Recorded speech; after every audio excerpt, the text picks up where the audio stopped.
azure eyes turned to gaze through the glass.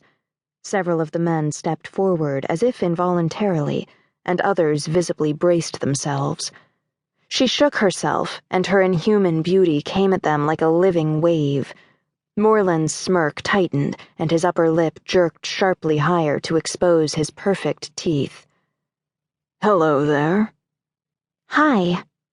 She examined Morland's crisp, expensive suit with a trace of approval. "Are you really important?" It was hard to tell if Morland was leering or snarling in response. "Oh, I'd say so." "Then I only want to talk to you." She scanned the other men disdainfully. "Having all these people staring at me makes me feel so shy." She didn't look shy, but Morland nodded almost indulgently. He made a quick motion to the young man in the lab coat, who hurried to tap at the control panel, cutting off Anaïs's sound. "Do you mind, gentlemen?" Morland asked. "We can observe through the monitors in the next room?" The lab-coated man asked anxiously. I am her primary handler, and I should know— Oh, I don't think so. Morland's lip hiked up again. I don't think you should observe. I'd like to allow her. He cocked his head toward the tank, where Anaïs, piqued at not being able to hear what they were saying, was now swimming toward the glass. A chance to confide in me, privately. But, of course, you're aware, Mr. Secretary, that she suffered some very serious trauma. Those mermaids she was living with, all a fragile flower. Morland agreed, grinning horribly. I'll use my most delicate touch. The young lab-coated man didn't look particularly reassured, but he still nodded. The blue switch controls sound going into her side. The red cuts her off over here. Given the precautions we've taken, though— Thank you, Mr. Hackett, Charles. Thank you, Mr. Hackett. I'll let you know when I need your assistance. Anaïs was tapping, though inaudibly, on her side of the glass. She was supporting herself in the deepest water with a slight circulating motion of her fins, so that her face and shoulders floated just above the surface. Her hair rippled and shone around her, and she looked sulky and eager.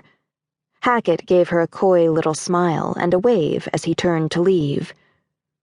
Even without any singing, one of the men observed as they walked to the door, she's still remarkably— Remarkably? One of his companions asked archly, eyebrows raised. Compelling, I would say. I'd use a different term, frankly. Secretary Morland didn't watch them go.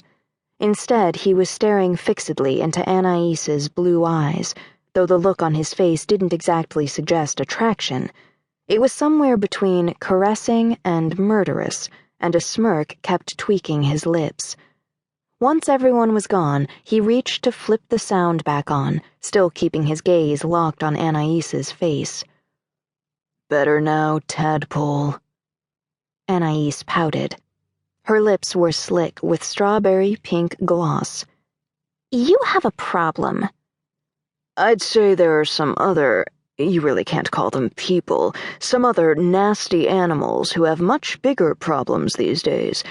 You should be very, very thankful that we're taking such good care of you, when you could be in the same mess as your little killing machine friends. Anaïs shrugged impatiently, sending a quick surge through the water around her. Her hair lapped at her shoulders. She was wearing a sparkly sky-blue tank top that matched her tail almost perfectly, and diamond studs sparked in her ears. I don't care about that. Charlie told me about that boat of yours that got trashed. Charlie? Mr. Hackett. He said there was a big wave that came out of nowhere and, totaled the boat with you guys on it.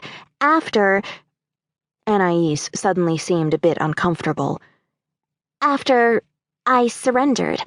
I knew you'd want to talk to one of us if we just acted nicer, and— That wave didn't come out of nowhere, I think, tadpole.